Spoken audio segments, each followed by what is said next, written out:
Ki Jai, Shri Vaishnava Thakur Ki Jai. So welcome.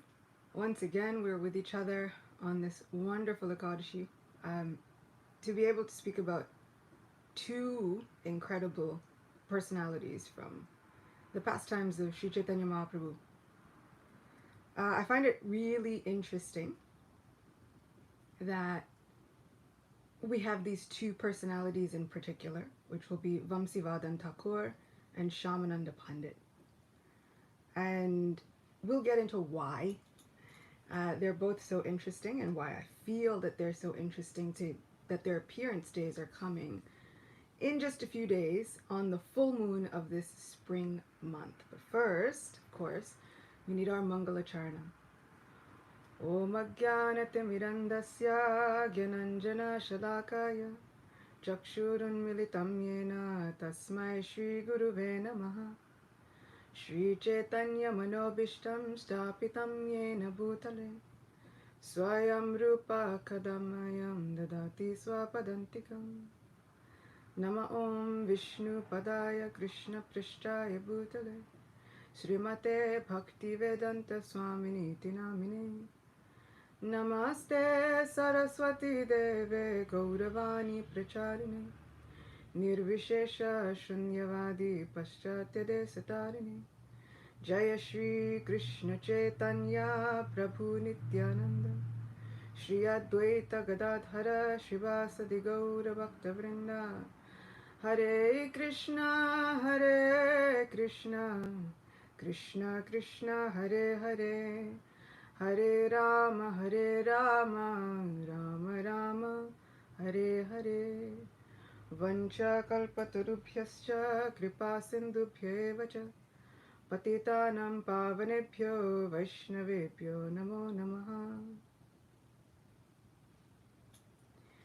So in just a couple of days, the wonderful significance is that it's the springtime Ras dance of Shri Krishna. His Vasant Ras. So we have the autumn ones and we have the spring dances. And so this full moon celebrates all of those spring Ras dance pastimes. And these two personalities share their appearance day on that day. Vamsivadana Thakura and Shyamananda Pandit. So what I find so incredibly interesting is that they both have such a deep and almost mysterious, esoteric connection to these Ras dance pastimes. So we'll start, of course, with Vamsivadana Thakura, because his biography, as we have it, is slightly shorter than the renowned, famous, and really long pastimes of Shyamananda Thakur. So Vamsivadana Thakur was born in Koladweep, which is the present-day town of Navadweep Dham. Shri Navadweep Dham Ki Jai. His father's name was Chakari Chattopadhyay, and in some cases he was known as Madhavadas, and his mother's name was Chandrakala Devi.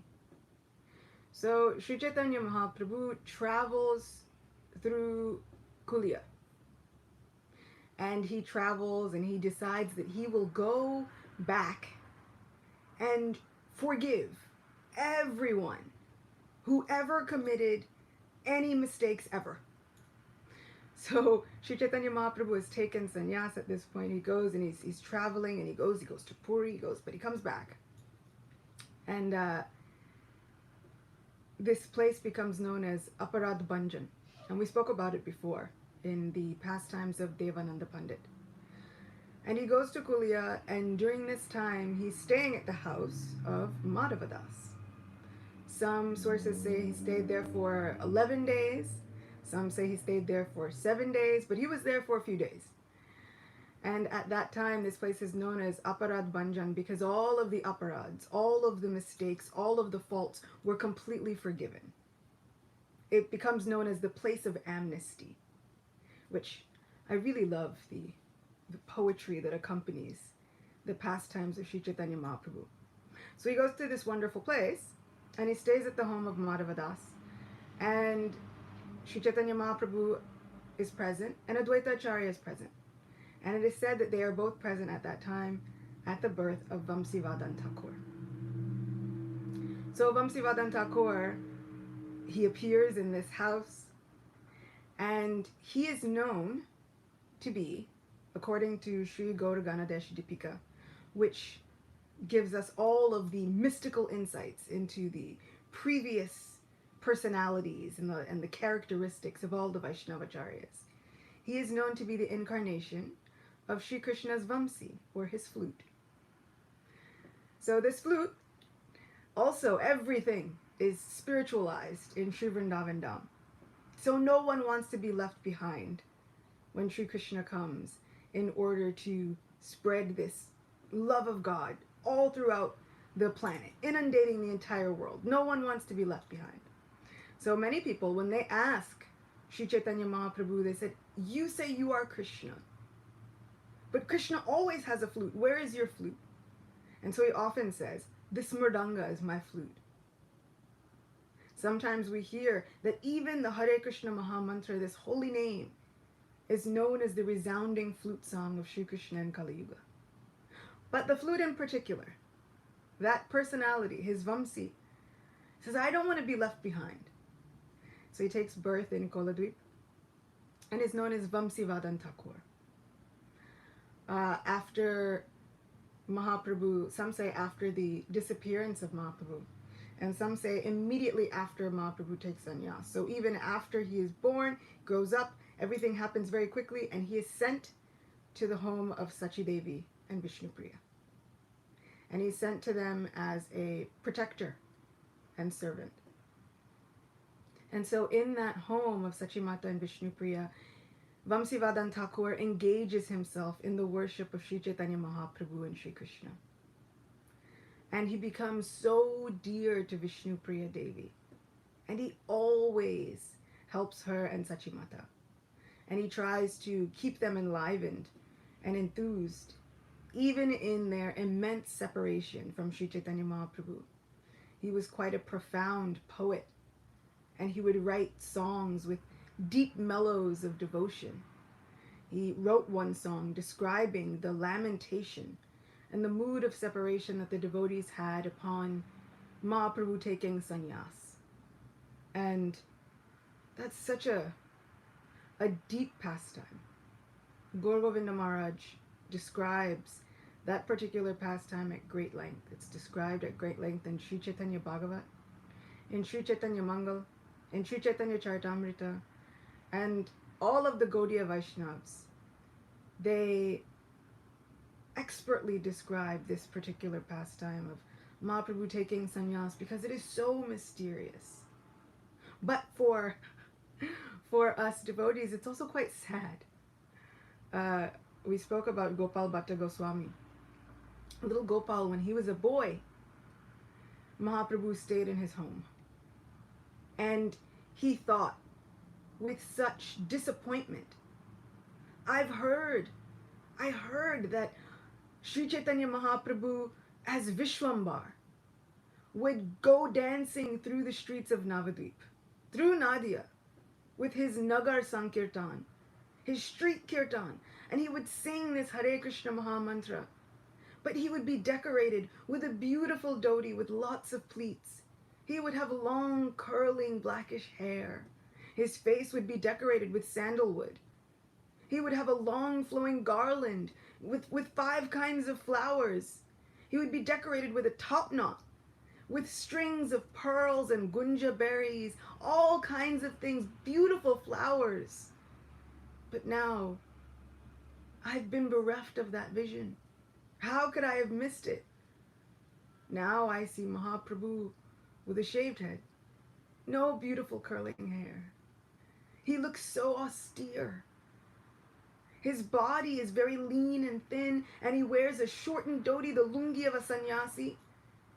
And so Gopal Bhatta Goswami laments even as a child about having missed that beautiful darshan of Nimai Pandit, Nimai of Nadia.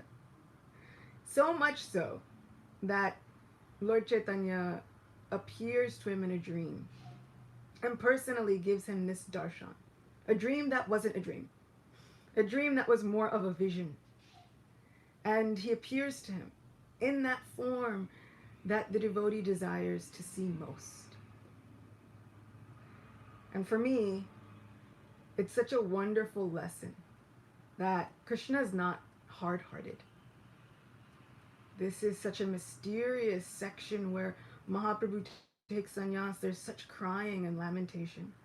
Vamsivadana Thakura speaks in one poem about the difference in appearance of Sri Chaitanya Mahaprabhu. In fact, the barber who cut Mahaprabhu's hair at Katwa, he throws his scissors in the Ganga. He says, I'll never take up this profession ever again. I can't believe what I've done. Somehow, the Lord's hair is renowned throughout the entire universe and in all three worlds, and somehow I've had the audacity to cut his free-flowing hair. Who am I? Why would I? He says, I'll never do this again. And Vamsivadana Thakura describes that barber's lamentation. He describes this Keshav Bharati. He struck us all with a thunderbolt on the head by giving this sannyas mantra to Sri Chaitanya Mahaprabhu. Now we'll never be able to see him as he was. Proud, striding through the streets with a gait like a maddened elephant. So it's such austerity, looking at the Lord the way we're not used to seeing him. Sometimes I get messages from other devotees and they say, do you have any advice? They've repainted our deities in our temple. And now I look at them and they don't look the same. Do you have any advice? What do I do? And I think Krishna plays such funny tricks. He does such amazing things to give us some insight into these pastimes. How can we begin to understand what all of the devotees might have been feeling? Looking at Nimai, beautiful, charming face. Of course, when is the Lord not charming? He still must have been charming as a sannyasi.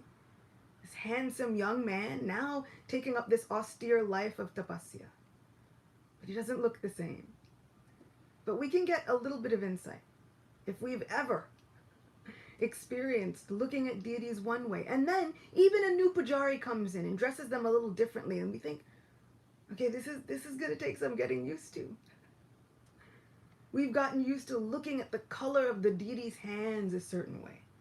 And they look so soft. And then a slight change and our whole mood is different. But just as Sri Chaitanya Mahaprabhu gave that glorious vision to Gopal Bhatta, even as a little boy, if we have faith and if we have that devotion, we can call out to the Lord. We can call out to Krishna, oh my friend, I'm used to seeing you a certain way, and now you seem to have changed your appearance. You've gotten a different hairstyle. You've put on a little different makeup. Things are a little bit different. But I know that you can appear in the way that is most dear to my heart. And if we have that faith, then I am sure, I'm so sure, like Krishna has done time and time again, he will find a way to appear to us in the vision that we hold most dear. In his Rudra Gita, Sri Rudradev, Mahadev Shankar himself, Lord Shiva, he recites so many of the glorious transcendental qualities of Sri Krishna. But in that Rudra Gita in Srimad Bhagavatam, he says, oh my Lord, please give me the darshan of your form that your devotees hold most dear. This is the only boon that I pray for. This is the ultimate gift. So if we are finding ourselves holding a form of Krishna most dear in our hearts, if we have a form of Krishna that is our Ishtadev, that is the Lord of our hearts, that we hold most dear, we should consider ourselves to be so fortunate. The most fortunate. We've found some attraction to Krishna. This is what everyone is praying for. This is the absolute culmination of all tapasya. The greatest boon of our lives is just to have some attraction, a heartfelt, deep attraction to some form of Krishna. And then, to take it one step further, imagine we have the opportunity to feel the highest emotional sentiments. We can feel separation from that form of Krishna. We can feel some lamentation from that specific form of Sri Krishna. This is the wealth of the devotees. Their bhav, their emotion, their experience. That word anubhava can mean emotion, but it can also mean experience. But this is the crest jewel of the qualities of devotees, that they might have some anubhav, that they might have some experience with Krishna. How amazing that just by his own mercy and his own sweet will, through no qualification of ours. Because to be honest, we have no qualification, but that becomes our qualification. Through no fault of our own, Krishna has decided, no problem, I'll show up in your life. I'll make a bond, a connection with you. And then we have the opportunity to miss him, which is not always fun when we're going through it. That missing doesn't feel so great. It doesn't feel so ecstatic. But when we read these pastimes, when we find out about the lives of these acharyas, this is what we get. We see how they have all of these transcendental waves, highs and lows. Vamsivadana Thakura wrote about them. And without the blessing of a pandemic, without the blessing of the mercy of Sri Krishna and the pastimes that he's currently having with all of us, how would we ever get to know? How would we ever get to understand the mellows that these devotees are experiencing when they say they miss the form of Sri Chaitanya Mahaprabhu? When they say they miss their Nimai? How would we know if we don't also miss Krishna? If we don't miss our Gaurachandra? Oh my Gaurachandra, I've served you. Oh my Mahaprabhu, I may have worshipped you on the altar. I may have seen you. I may have been used to taking darshan at a particular time on a particular day. And now those times are away from me. But now we have those unmanifest pastimes. Krishna has manifest pastimes and unmanifest pastimes. And those are very difficult for us to understand. Except for, and unless, we have something like a pandemic. And then we're not in the temple. We're not in kirtan anymore. But then we have a dream. Has that happened to any of us during this pandemic? I have a dream that I was in kirtan again with all of our friends, and it was a festival. And the deities opened, and there was such darshan, and there was amazing prasadam. What our acharyas say is that whenever and wherever Krishna reveals himself, manifests himself, he's always transcendental, complete, perfect, and fully present. So even in a dream, now we have some understanding, just a minute understanding of unmanifest pastimes. We can't be there physically, but somehow our subtle bodies are running to be with Krishna and all of our devotee friends again. So in this way, Vamsivadana Thakura would worship the form of Mahaprabhu with Vishnu Priya. And he established this worship of Mahaprabhu. And he established the worship of also a small deity of Krishna, known as Prana Vallabha Krishna, the love of my life, which I really love Krishna consciousness, because where else do we find that we address God, Prana Vallabha, which just means love of my life. We can address him as Govinda, which means You who give pleasure to my heart and my senses and everything that I have. Krishna, O all attractive one. O Vishwambar, O maintainer of all the three worlds. No longer is he just greatest of the great. So Vamsivadana Thakura establishes this worship. And this deity of Mahaprabhu that was worshipped along with Vishnupriya, this deity was given to him after Vishnupriya left her pastimes. And it is said that underneath, on the base of this deity, is carved the name Vamsivadana. So let's see if I can try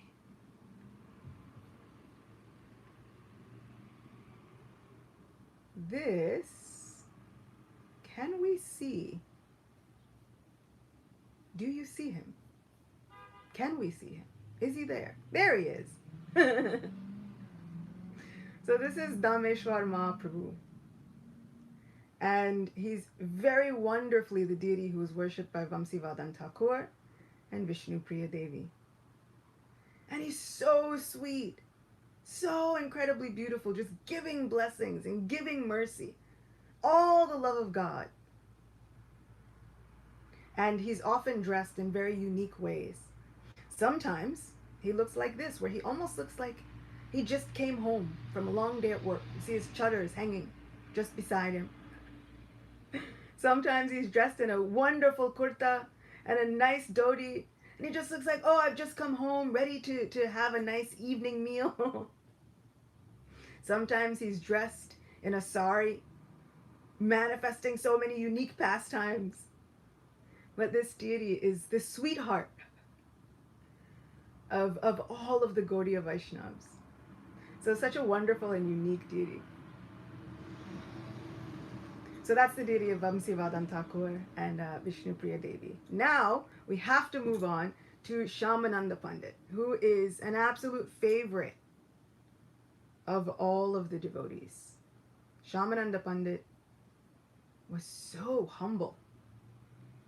He's called Shyamananda Prabhu, Shyamananda Thakur, Shyamananda Pandit. The Pandit at the end of his name means he was incredibly knowledgeable, so well versed in all kinds of pastimes and in all kinds of shastra.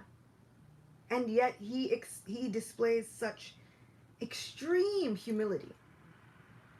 So Shyamananda Pandit was born in a village in Odisha called Ambuya Darinda. Shyamananda's father was named Sri Krishna Mondal and his mother's name was Durika. Because the couple had lost several children at birth, they named this child Dukhi. Dukhi means sad or miserable. And their thinking behind this, the thought process was, we've lost so many children, but if we name this child Dukhi, then maybe Yamarajji will see that he's so miserable and he'll leave him alone. He'll see that he's so sad and he'll acknowledge that he's so miserable, he'll just leave him alone. He won't take him. So this was in hopes that the child would live. Dukhi does live. And at a very young age, he displays such intense moods of renunciation. He hears of the great devotee Hridaya Chaitanya.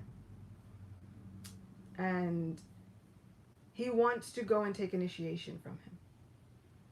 He's quite young and his parents are a little bit stunned. But they're also happy. They're happy that he's taking up this process of Krishna consciousness from the time he was very young. He was so fond of hearing the pastimes of Gaur-Nitai. He is one of the second generation devotees. So Mahaprabhu had already wound up his pastimes. And he hears of Hridaya Chaitanya. And he wants to take initiation from him. And when I heard about him at a young age wanting to take initiation and his parents being very happy, I remembered feeling that way about Guru Govinda Maharaj. My parents are disciples of Guru Govinda Maharaj. My sister and my eldest brother are also disciples of Guru Govinda Maharaj. And so I kind of grew up with Guru Govinda Maharaj and his lectures and teachings in my life, right alongside Srila Prabhupada. And that was kind of he was such a lion-hearted preacher. Often so strict, so eager to give the full culture of Vaishnavism. But also with his disciples, one-on-one, he could be so sweet-natured. So wonderfully like a parent.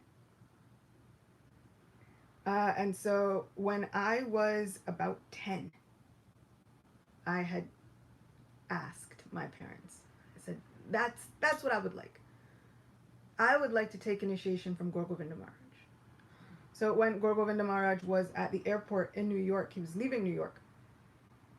And I gathered up all of the courage in my full 10-year-old body. And I asked him what he thought about it. And he said, you chant 16 rounds. You make your faith strong like Prahlad Maharaj so that no one can break it. Make your faith strong like a pillar so it becomes unshakable. So then I'll come back and we'll see. And then he left America. And then he went to India. And then he left the planet and didn't come back. So recently, I was talking to Nandi, my daughter, and she was talking about japa. And she is up to 2 rounds a day. And she said, I feel like this is a big accomplishment. I said, it is. It's a huge accomplishment. She said, Mom, when you were 10, how many rounds were you chanting? I said, don't ask me that question. And she said, no, I want to know, how many rounds were you chanting? I said, 16. She said, why? So then I told her the story, and I said, but at 10, it's not necessary. I said, what's necessary is for you to love Krishna with all your little heart. Have a relationship, however you can. I said, so if you can chant those 2 rounds, just chant them as best as you can. Just chant them with all the love you have, and that's more than perfect. She didn't look so convinced, but but I'm happy and pleased to say that she did settle at 2. She's like, maybe I'll move it up as I get older. I said, that's the way. You want to do what you can be consistent with. Like, that's the best thing, is to just be consistent with it. So she has been consistent. She also kind of monitors herself with it. So to see how these 2nd and 3rd generation children do things, it's kind of amazing.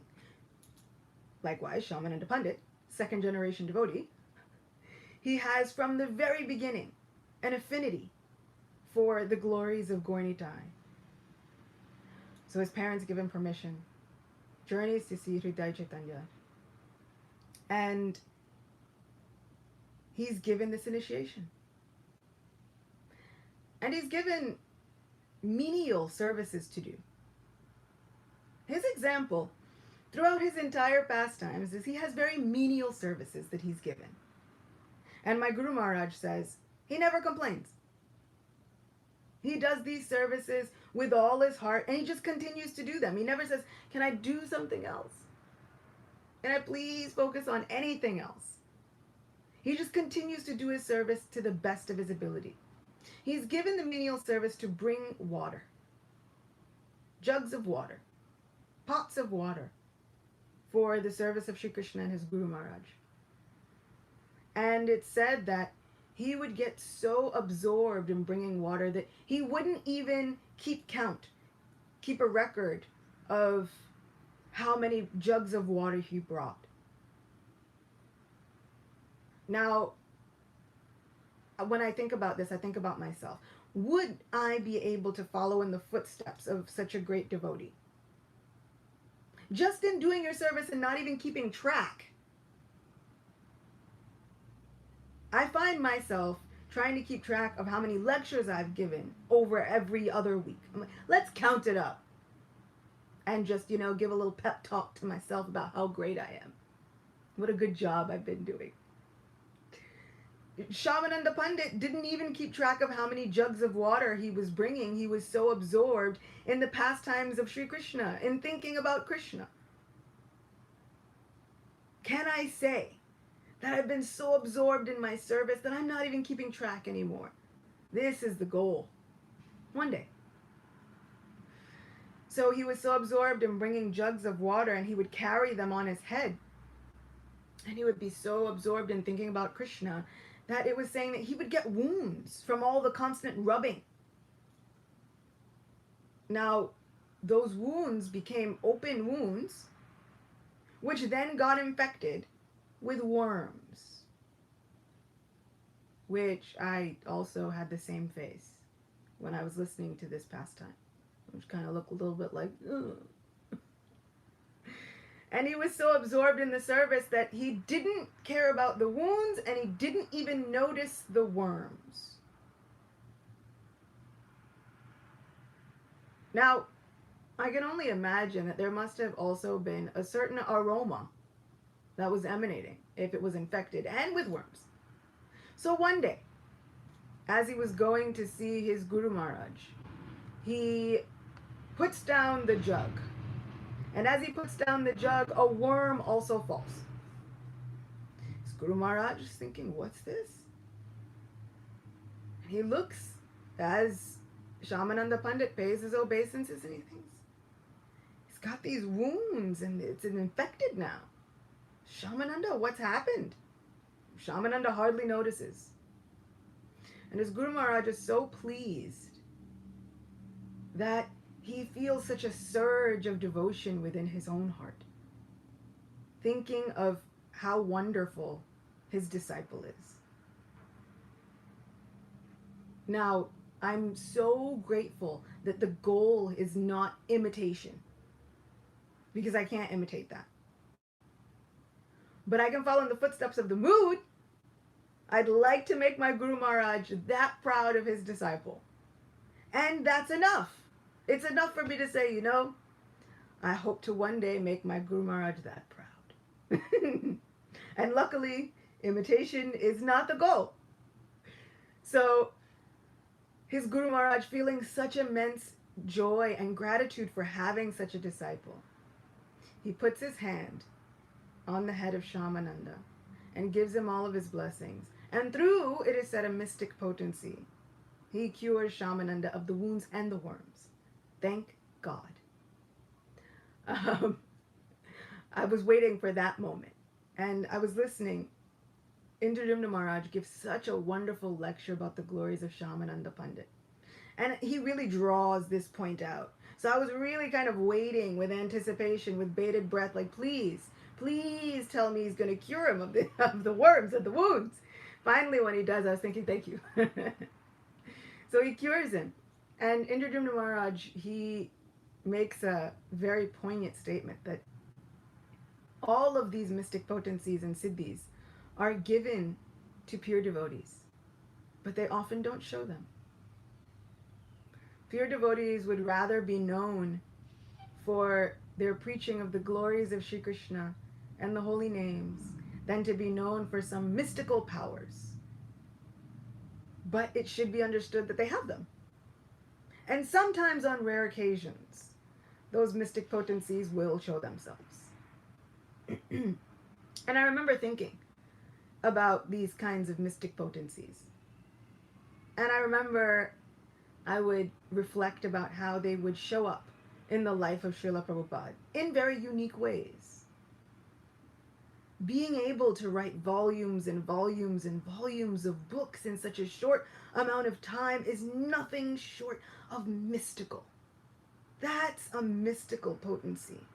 I've written one book 2-3 years ago and still have been trying to write the second one.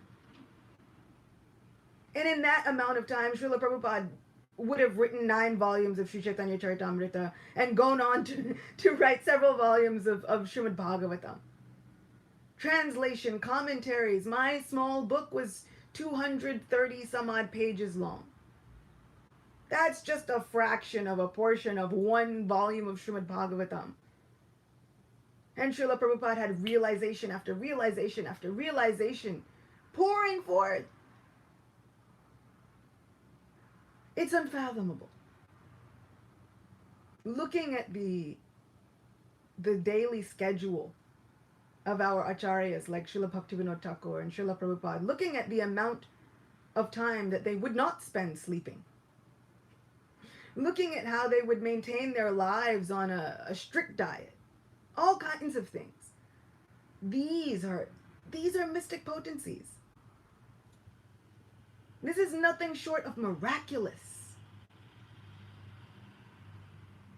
In such a short amount of time, circling the globe several times, keeping that schedule. This is the mystical potency of our Srila Prabhupada. Being able to give this nectar, unfailing, day in, day out, tirelessly, with health problems, surviving several heart attacks on a 39-day boat journey. I've never journeyed anywhere for 39 days, and I don't think I could. Just that is mystical. You know, you survive 2 heart attacks, no doctor. If I have a stomach ache, I'm like, okay, I have to go run, I have to find a doctor, and I have to find some sort of remedy for my ailment. These are heart attacks. Full-on heart attacks. And his medicine is to pray for the mercy of Krishna. Oh, Krishna, just let me stay a little longer. Don't take me yet. You gave me a mission. Let me just fulfill it.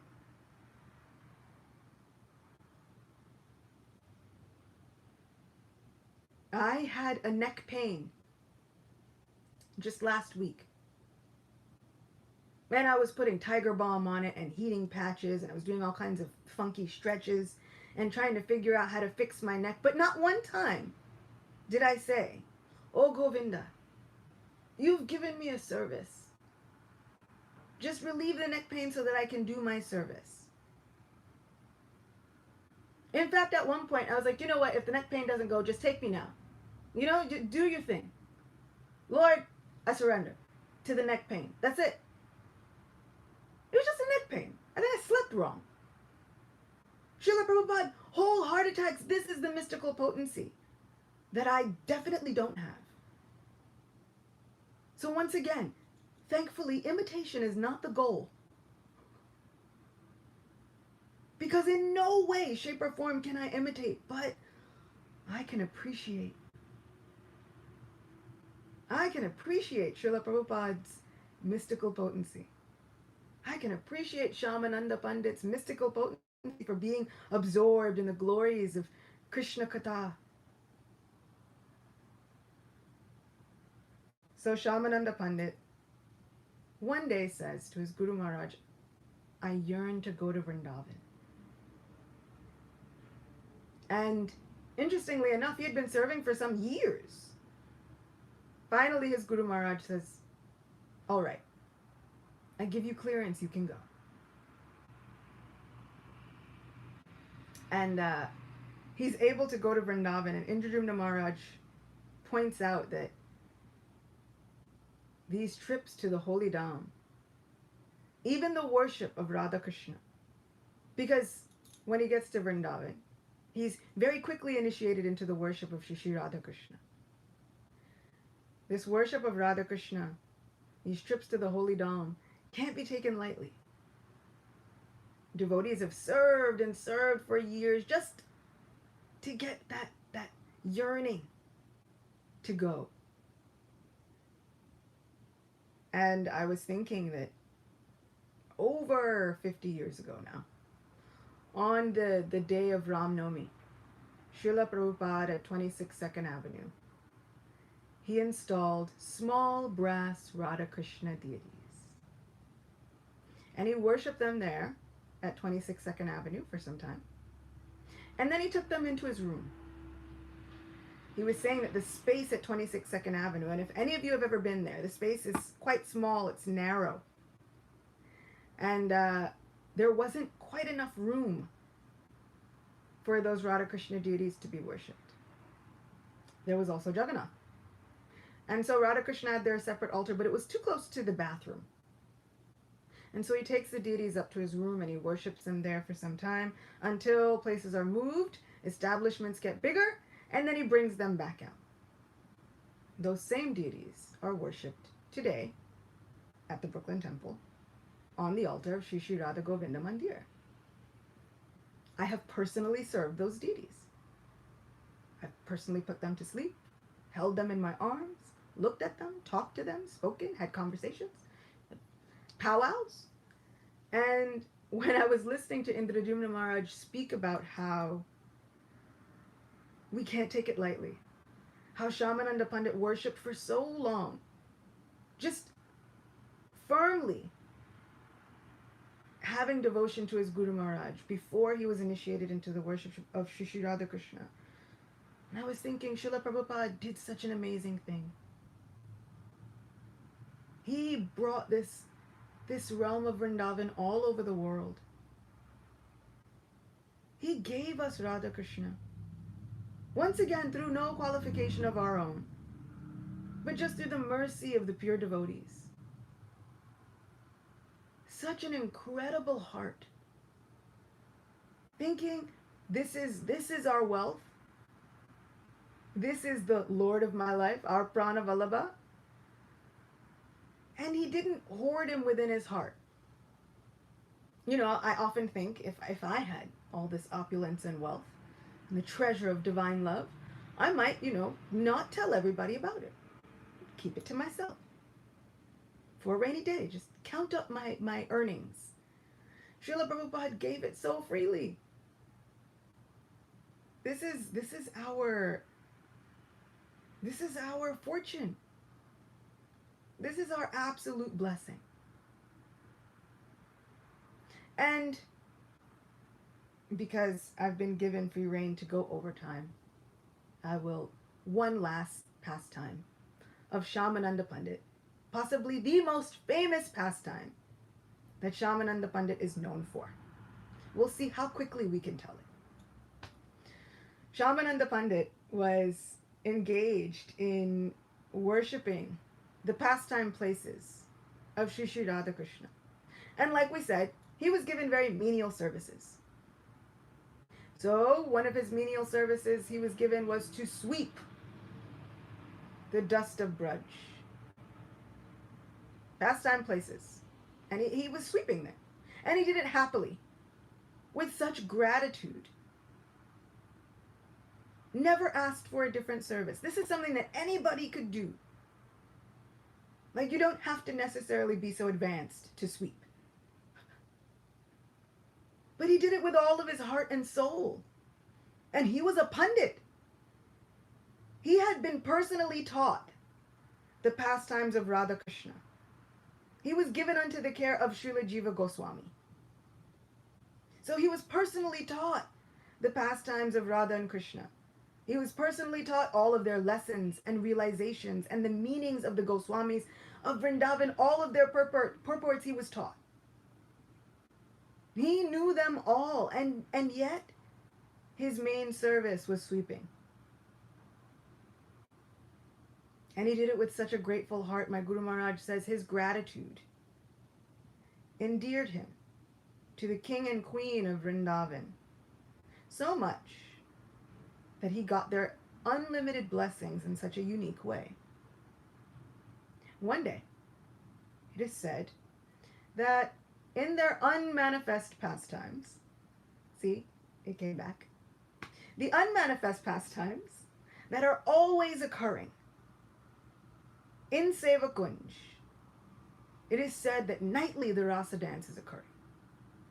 So here's Shyamananda Pandit's connection to rasa dance and Vasant Ras. See? I brought it back. So they were engaged in dancing in the rasa dance, invisible to all. And so in Sevakunj, it's forbidden. They have enclosures and gates, and they lock it up at night. No one is able to go there because it is said that Radha Govinda are performing their nighttime pastimes. No one should see them. And usually they're like dire consequences if you do. You'll go blind, you go mad, you go crazy, all these things, you lose your life. So many things. Shouldn't go there at night. So one night they were performing their pastimes. They were so engaged in dancing. The tempo had picked up. All the different gopis playing so many instruments. So many things were happening that an anklet slipped off the left foot of Srimati Radhika. This anklet named Manju Ghosh.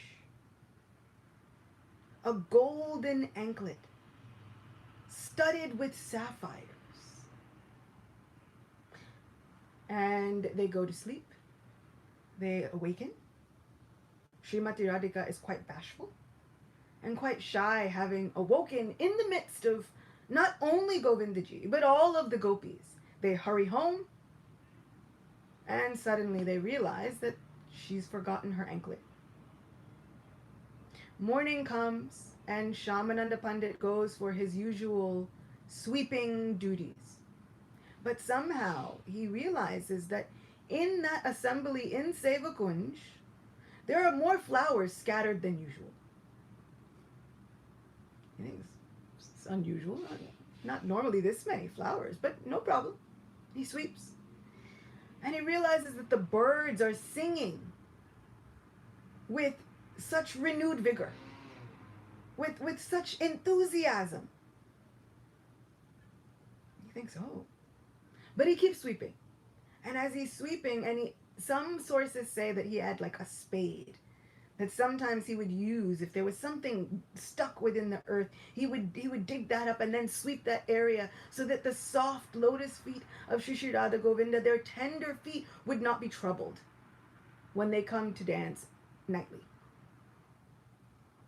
So he would sweep, but something caught his eye. There was some brilliance underneath the sand, this soft dust in Braj. And he clears it away. And as he touches it with that spade, his spade was made of iron, but all of a sudden now it's solid gold. So he clears this away and he picks up this anklet. A golden anklet with blue studded sapphires. And not only is this anklet the most gorgeous anklet he's ever seen, but it's also emitting a fragrance. As he presses this anklet to his face, his eyes, his nose, his mouth, his chest, this anklet is the most amazing thing he's ever seen. He ties it up in his dhoti, like in, corner. Thinks, I have to keep it safe. Some sources say he takes it back to Jiva Goswami. Some sources say on the way taking it back, he meets a young woman. And she seems to be engaged in searching for something. He says, oh, what are you looking for? I've been here performing service, sweeping. I might know what you might be looking for. I've seen everything in this area. She says, my sister dropped an anklet. Have you seen one? And Shyamananda Pandit is a little skeptical. What sister? She says, I have a sister. And she has dropped an anklet, and it's such an ornamental anklet. It's her very favorite. Shyamananda Pandit, he looks at this young girl and he says, but you don't look so rich. And she says, hey, Baba, I might look poor, but we still have ornaments. He says, I want to see your sister myself. Then I'll judge. I'll be the judge of if she could have possessed an anklet with such opulence. Lalita is this girl that he's met on the road. And many sources say now Lalita is quite hot-tempered. She's got quite a passion. And so now she's getting a little irritated, thinking, I should have been back by now. But now this one Baba is troubling me. But no problem, fine. If you say this is the stipulation for giving back the anklet, I will take you. She says, but first, you have to take a bath in this special river. He says, what kind of girl is this that I have to take a bath to go see her? He says, who is this that I have to take a bath? She says, look, you have to take this bath, go, take a dip, and then when you come out, then you'll understand. He enters into the water, and when he comes out, he's no longer Shyamananda Pandit at this point. He's still Dukhi. He's given the name Dukhi Krishna. Dukhi Krishna Das by Hridaya Chaitanya. So Dukhi Krishna Das comes out of this river, and he's now in the form of a young girl. And he falls unconscious. Lalita is quite amused, but she wakes him up. Look, we have things to do. So please. So she takes him into the assembly of gopis. And in that assembly, he sees Srimati Radhika. Next to her is Vishaka Devi. And Srimati Radhika looks at this beautiful little girl and says, oh, Kanaka Manjari, welcome home. Let me just pause for a second while my whole heart jumps out of my chest. One day, can we imagine our very own fate?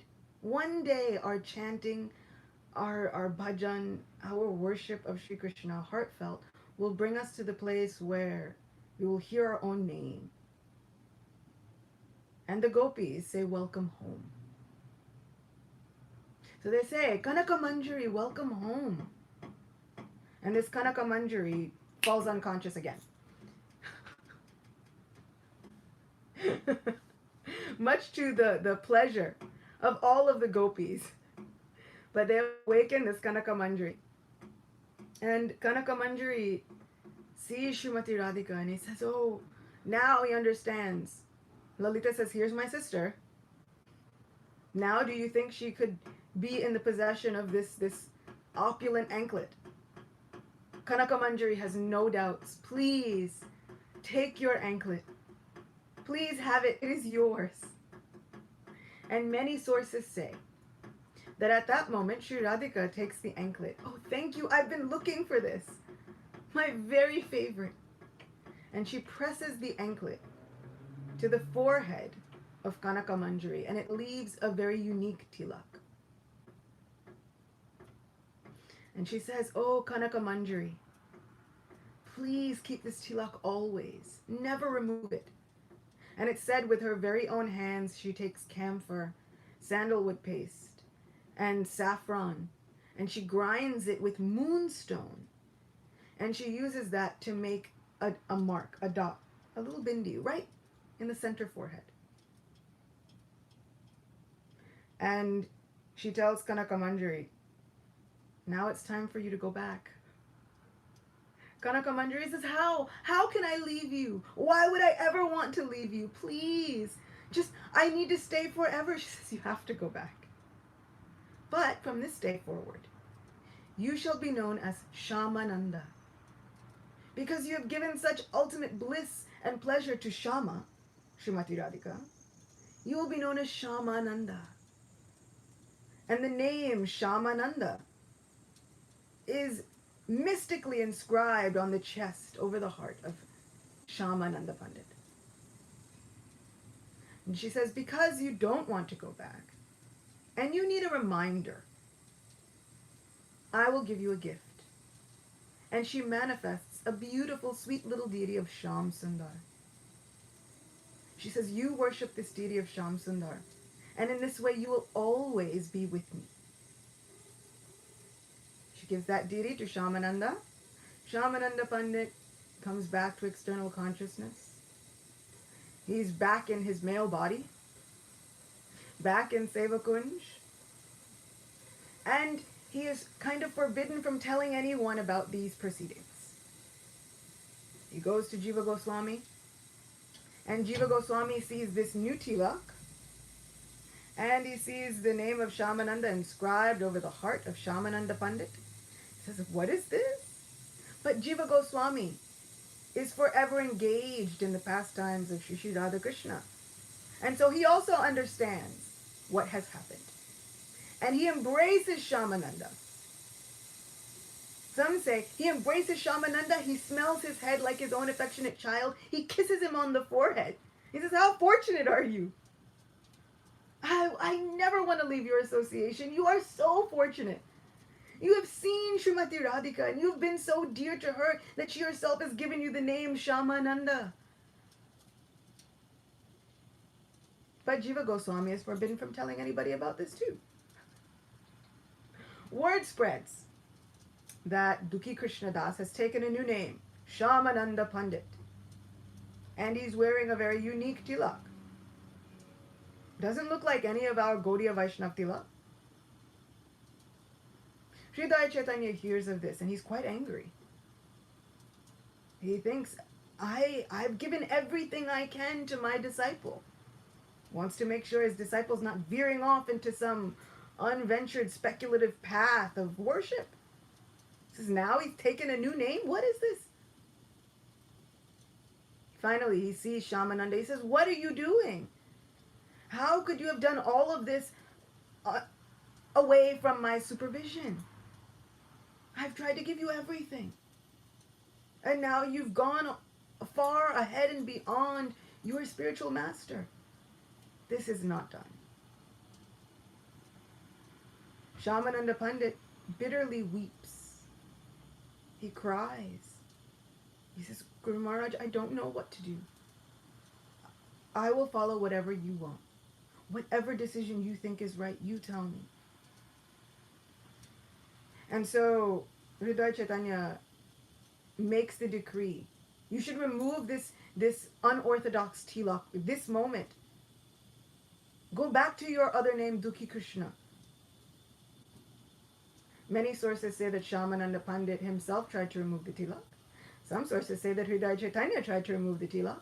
But no matter how much he rubbed and rubbed the forehead of Shyamananda Pandit, that tilak shone brighter and brighter. He tried to put new tilak, new sandalwood paste, nothing worked. He tried to rub away the name of Shyamananda Pandit, nothing worked. Hridaya Chaitanya was baffled. And it says that in a dream, Shri Krishna, Shyam Sundar, appeared to Hridaya Chaitanya and he said, what are you doing? How could you have injured me so greatly? Hridaya Chaitanya said, my Lord. Hridaya Chaitanya was worshipping the Lord. Krishna Balaram were his Ishtadevs. He would worship the Lord in the form of friendship. He said, my Lord, I've worshipped you my entire life and now you've appeared before me. He said, but what have you done? You have made me sorry at heart. My Lord, what do you mean? He says, you've tried to control Shyamananda Pandit? Shyamananda Pandit was given this name by my Srimati Radhika herself. He was given this tilak. This tilak is the mark of her anklet. This tilak is the mark of her divine footprint on his forehead. Do you know why that anklet that she lost was so favorite? Was such a favorite of hers? It's because it was mine. She wears my anklets. Manju Ghosh. And that's why that anklet was her favorite. That anklet that he found was the dearest thing to her heart. You've tried to remove this pastime from his life. This isn't right. So, Hridaya Chaitanya wakes up. He calls for Shyamananda Pandit and he embraces him. He says, no, you are my teacher. How can I say that I am your guru? Really, you are my spiritual master. And the two of them together, they cry and they cry. Srimati Radhika says that anyone who has the divine darshan of that deity of Shyamananda is liberated, along with 10 generations, forward and backward. Indrajumna Maharaj has said for us to put this on our bucket list. Our transcendental bucket list of things to do if we ever get the chance to go to Braj, go to the temple of Sham Sundar and take darshan of this very small deity to the left side of the large Sham Sundar deity is the small deity of Shyamananda Pandit. Or, because it's Ekadashi, and because we have the internet, we can do amazing things.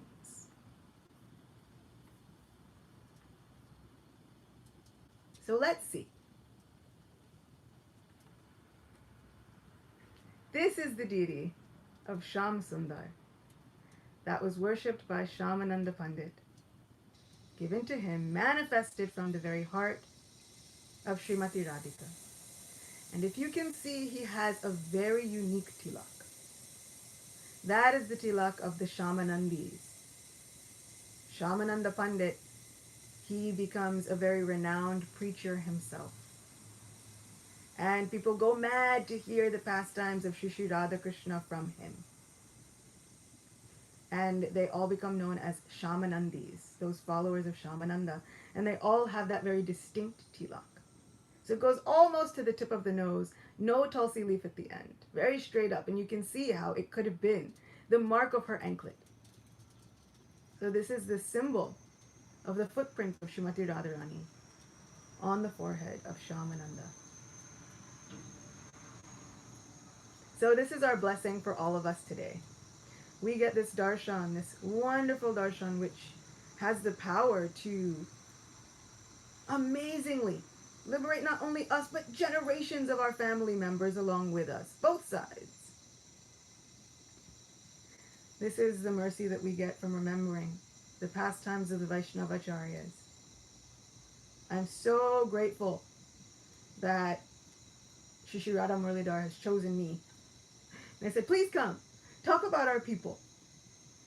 It makes sure that I start every single Ekadashi off in the absolute best way.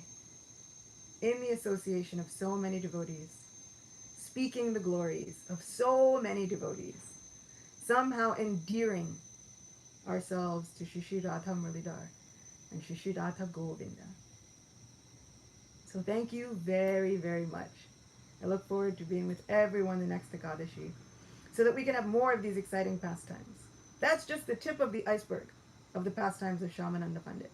He has so many amazingly incredible adventures that I would love to talk about, but there'll be another day. There's so many Ekadashis that come up and there'll be so many innumerable pastimes that we can talk about. So we'll circle back around and we'll tell more stories of the pastimes of Shyamananda Pandit on another Ekadashi. Thank you so much.